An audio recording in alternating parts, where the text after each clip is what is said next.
Assalamualaikum warahmatullahi wabarakatuh. Perkenalkan nama saya Yaumil Martina dengan NIM 25MJ046, Program Studi Manajemen Fakultas Bisnis dan Hukum Universitas Teknologi Mataram. Pada kesempatan ini saya akan mempresentasikan tugas ujian akhir semester mata kuliah Manajemen Sumber Daya Manusia. Presentasi ini berisi beberapa studi kasus yang berkaitan dengan fungsi-fungsi MSDM. Mulai dari orientasi karyawan, penilaian kinerja, pengembangan kompetensi, kepemimpinan, hingga pemutusan hubungan kerja. Setiap jadwal yang akan saya jelaskan merupakan hasil analisis berdasarkan kasus yang terdapat pada tugas ini. Saya akan menjelaskan setiap bagian secara bertahap agar lebih mudah dipahami. Baik, kita akan mulai dari studi kasus yang pertama. Baik, kita mulai dari studi kasus yang pertama. Studi kasus orientasi karyawan baru. Pada studi kasus pertama dijelaskan bahwa sebuah perusahaan sedang berkembang dengan sangat pesat sehingga membutuhkan tambahan karyawan.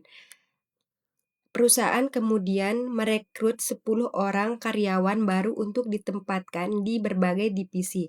Namun, karena kebutuhan tenaga kerja yang cukup mendesak, para karyawan tersebut langsung ditempatkan di unit kerja masing-masing tanpa diberikan program orientasi yang memadai. Setelah berjalan selama 3 bulan, manajemen menentukan berbagai permasalahan, di antaranya adalah tingginya tingkat kesalahan kinerja, produktivitas yang rendah, kesulitan karyawan dalam menyesuaikan diri dengan budaya perusahaan, serta meningkatnya tingkat turnover atau pengunduran diri karyawan baru.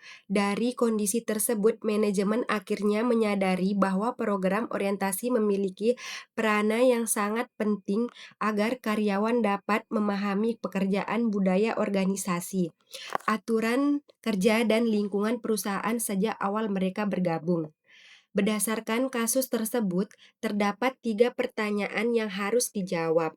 Pertanyaan pertama, mengapa program orientasi itu sangatlah penting?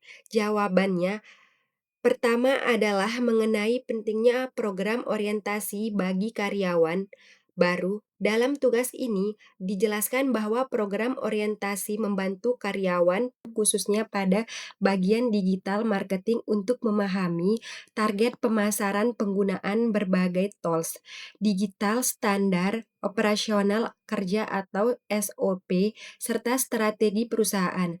Jika karyawan sudah memahami seluruh hal tersebut sejak awal bekerja, maka mereka akan lebih mudah menjalankan tugasnya sesuai dengan harapan perusahaan. Selain itu, orientasi juga membantu karyawan mengenal budaya kerja perusahaan, sehingga proses adaptasi menjadi lebih cepat. Dengan demikian, karyawan tidak merasa bingung ketika memulai bekerja dan mampu memberikan kontribusi yang lebih maksimal. Jadi, dapat disimpulkan bahwa program orientasi merupakan langkah awal yang sangat penting agar karyawan mampu bekerja secara efektif dan sesuai dengan tujuan perusahaan. Pertanyaan kedua, dampak tidak adanya program orientasi. Selanjutnya adalah dampak yang muncul apabila perusahaan tidak memiliki program orientasi yang efektif. Pada jawaban yang terdapat di dalam tugas ini dijelaskan terdapat 4 dampak utama. Yang pertama adalah terjadinya kesalahan dalam menjalankan kampanye digital. Hal ini dapat terjadi karena karyawan belum memahami prosedur kerja maupun target yang harus dicapai. Yang kedua adalah produktivitas tim menjadi menurun. Karyawan membutuhkan waktu lebih lama untuk memahami pekerjaan sehingga hasil kerja belum maksimal. Yang ketiga adalah karyawan mengalami kesulitan beradaptasi dengan budaya perusahaan dan alur kerja tim. Akibatnya, komunikasi dan kerjasama antar anggota tim menjadi kurang efektif. Kemudian dampak yang terakhir adalah meningkatnya turnover karyawan baru. Kondisi ini terjadi karena karyawan merasa tidak nyaman atau tidak mampu untuk menyesuaikan diri dengan lingkungan kerja sehingga memilih untuk mengundurkan diri. Keempat, dampak tersebut menunjukkan bahwa orientasi bukan hanya bermanfaat bagi karyawan tetapi juga sangat penting untuk keberhasilan perusahaan dalam mempertahankan sumber daya manusia. Pertanyaan ketiga, program orientasi yang dirancang. Sebagai seseorang pemimpin, perusahaan program orientasi yang dirancang dalam tugas ini terdiri dari beberapa kegiatan. Yang pertama adalah pengenalan perusahaan dan produk. Pada tahap ini karyawan diperkenalkan mengenai sejarah perusahaan, visi dan misi, nilai-nilai organisasi serta produk atau layanan yang dimiliki perusahaan. Yang kedua adalah penjelasan mengenai target KPI dan SOP kerja, tujuannya agar setiap karyawan memahami standar kerja yang harus dicapai serta mengetahui bagaimana prosedur kinerja yang benar. Selanjutnya adalah pendampingan oleh senior atau mentor selama masa adaptasi. Pendampingan ini sangat penting karena karyawan baru dapat bertanya secara langsung apabila mengalami kesulitan dalam menjalankan pekerjaannya. Terakhir adalah evaluasi kinerja setelah 1 bulan bekerja. Evaluasi dilakukan untuk mengetahui apakah karyawan telah mampu memahami tugasnya dengan baik atau masih memerlukan pimpinan lebih lanjut. Dengan adanya program orientasi seperti ini, perusahaan dapat membantu karyawan beradaptasi lebih cepat sehingga produktivitas kerja dapat meningkat dan tingkat turnover dapat dikurangi. Selanjutnya, saya akan membahas tentang penilaian kinerja karyawan, yang menjelaskan unsur-unsur apa saja yang dinilai dalam mengevaluasi kinerja seseorang karyawan beserta alasan dari setiap penilaian tersebut. Poin pertama, penilaian kinerja karyawan. Selanjutnya, saya akan menjelaskan mengenai studi kasus penilaian kinerja karyawan. Dalam kasus ini, saya berperan sebagai pimpinan perusahaan yang bertugas melakukan penilaian terhadap seseorang karyawan yang bernama Najla Arima Yasima, yang akan bekerja pada bagian digital marketing. Tujuan penilaian ini adalah untuk mengetahui bagaimana kualitas kinerja karyawan berdasarkan beberapa unsur penting yang telah ditentukan. Penilaian tidak hanya melihat hasil kerja tetapi juga sikap dan perilaku selama bekerja. Unsur pertama yang dinilai adalah inisiatif. Karyawan memperoleh nilai amat baik karena sering memberikan ide-ide baru untuk kampanye digital tanpa harus menunggu perintah dari atasan. Selain itu, karyawan juga aktif mencari tren digital terbaru sehingga strategi pemasaran yang dibuat tetap mengikuti perkembangan zaman. Dalam bidang digital marketing, kemampuan berinisiatif sangat penting karena dunia digital selalu berubah dengan cepat. Oleh karena itu, kemampuan untuk berpikir kreatif menjadi salah satu faktor keberhasilan pekerjaan. Unsur kedua, ketaatan waktu. Selanjutnya adalah ketaatan waktu. Karyawan dinilai baik karena hampir selalu tepat waktu dalam menyelesaikan laporan maupun jadwal posting di media sosial. Walau terkadang terjadi sedikit keterlambatan, hal tersebut masih dapat dikomunikasikan dengan baik sehingga tidak mengganggu pekerjaan tim. Ketepatan waktu menunjukkan bahwa seseorang karyawan memiliki disiplin, mampu untuk mengelola pekerjaan dengan sangat baik.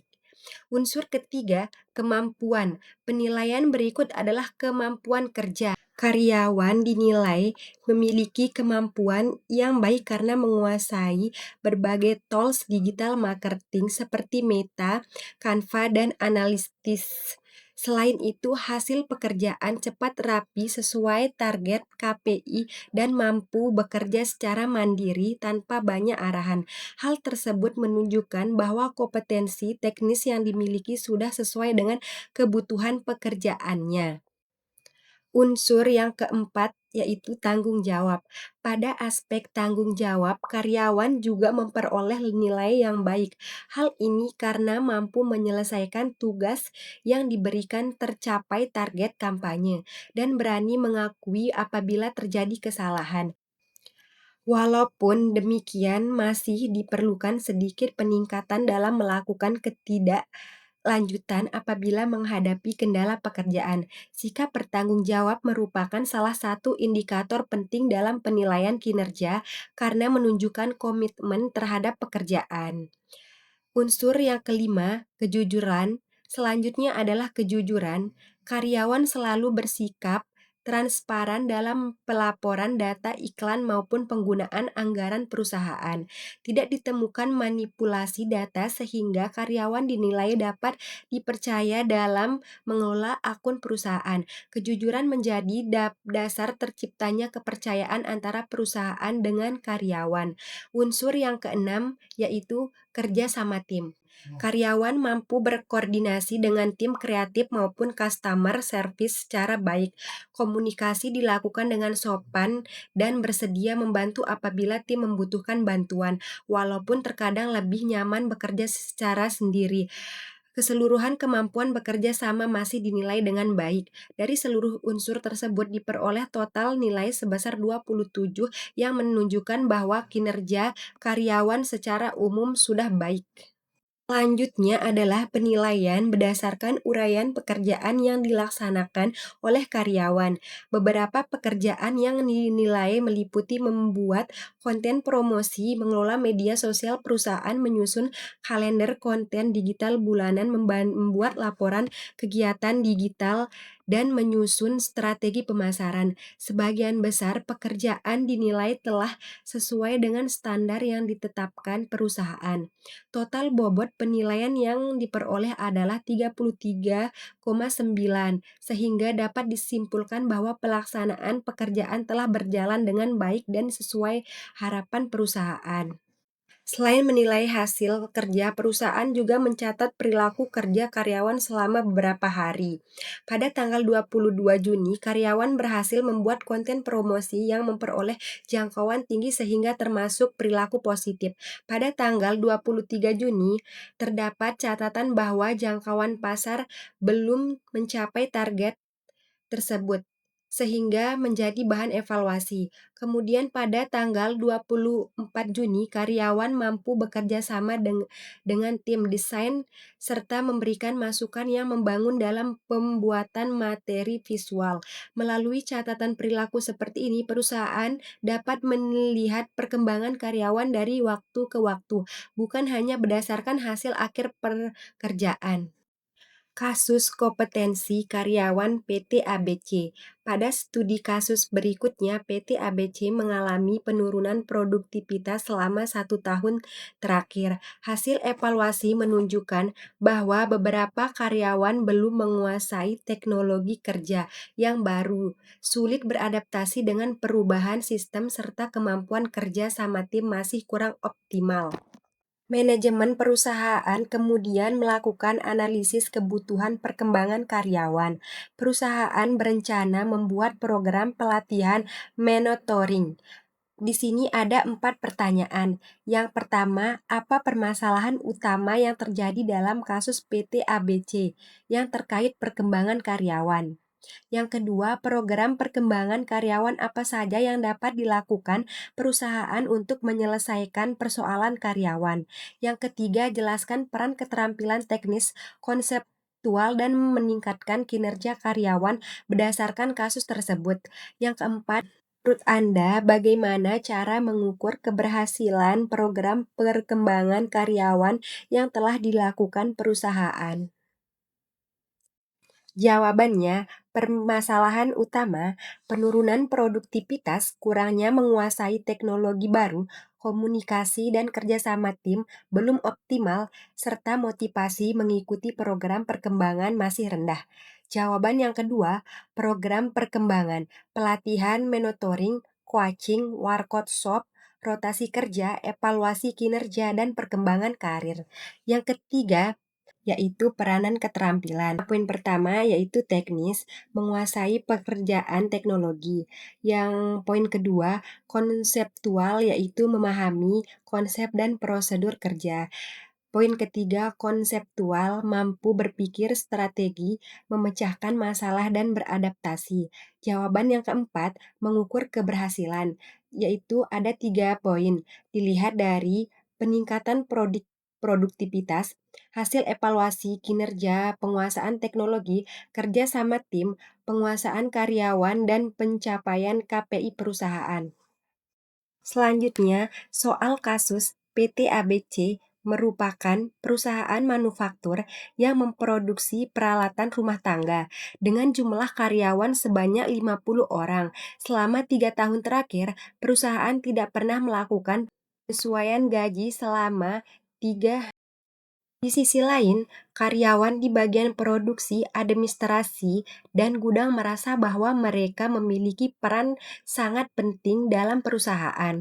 Mereka mulai mengeluh sistem kompetensi yang dianggap tidak adil. Akibatnya, tingkat absensi meningkat, produktivitas menurun, dan beberapa karyawan yang memiliki kreadisi Akibatnya, tingkat absensi meningkat, produktivitas menurun, dan beberapa karyawan yang memiliki kredensial tinggi memilih untuk memundurkan diri untuk bekerja di perusahaan yang menawarkan kompensasi yang lebih baik. Manajemen menyadari bahwa hal tersebut dapat berdampak besar terhadap kelangsungan perusahaan, sehingga meminta bagian sumber daya manusia atau SDM untuk mengevaluasi sistem kompensasi yang selama ini diterapkan. Kasus tersebut ada 5 pertanyaan. Pertanyaan pertama, identifikasi permasalahan kompensasi yang terjadi di PT ABC. Yang kedua, jelaskan faktor-faktor yang menyebabkan karyawan mereka tidak puas terhadap sistem kompensasi perusahaan. Yang ketiga, analisis dampak sistem kompensasi yang tidak adil terhadap motivasi, produktivitas, dan kinerja karyawan. Yang keempat, jika Anda adalah manajer HR, strategi kompensasi apa yang akan Anda usulkan untuk mengatasi permasalahan tersebut? Yang kelima, menurut Anda bagaimana perusahaan dapat menerapkan sistem? Jawaban ketiga, dampak sistem kompensasi yang tidak adil. Yang pertama itu, motivasi kerja menurun, produktivitas menurun, tingkat absensi meningkat, karyawan berprestasi memundurkan diri. Jawaban yang keempat, menyesuaikan gaji secara berkala sesuai investasi dan kinerja. Memberikan bonus berdasarkan pencapaian individu atau tim, bukan hanya divisi pemasaran. Jawaban kelima, menetapkan gaji sesuai beban kerja dan tanggung jawab, memberikan penghargaan kompensasi kinerja semua karyawan, dan melakukan evaluasi kompensasi secara rutin. Selanjutnya, di sini ada 3 pertanyaan.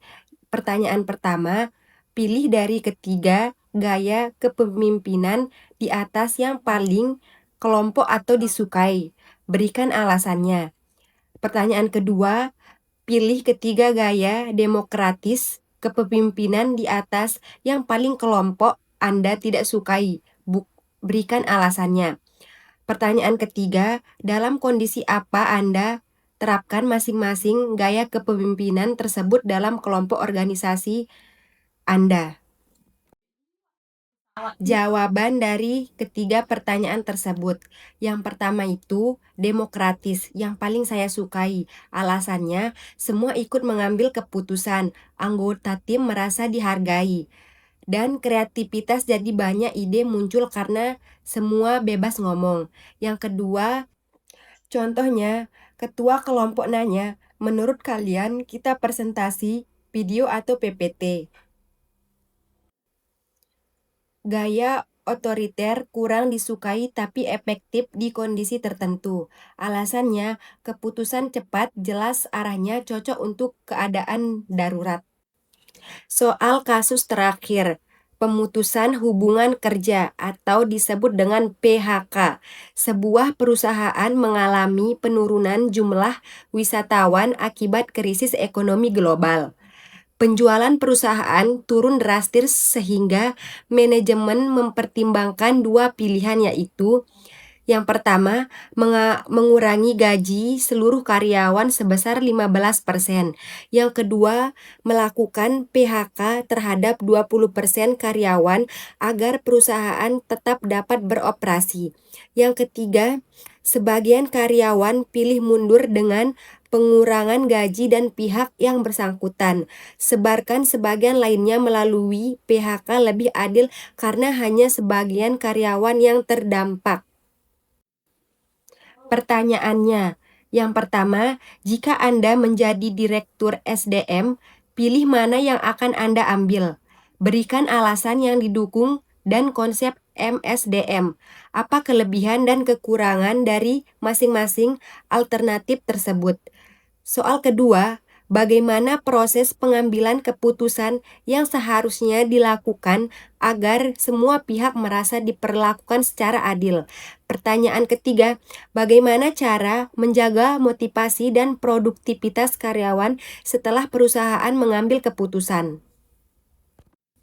Jawabannya, saya akan memilih mengurangi gaji karyawan 15%. Alasannya, lebih adil semua ikut tanggung jawab. PHK bikin banyak orang nganggur. Kelebihan, perusahaan selamat karyawan tetap ada. Kekurangannya itu, beban gaji tetap tinggi. Karyawan protes keputusan direktur kurangi gaji 15%. Yang kedua, alasannya jaga kepercayaan dan hindari PHK massal, transparan ke karyawan.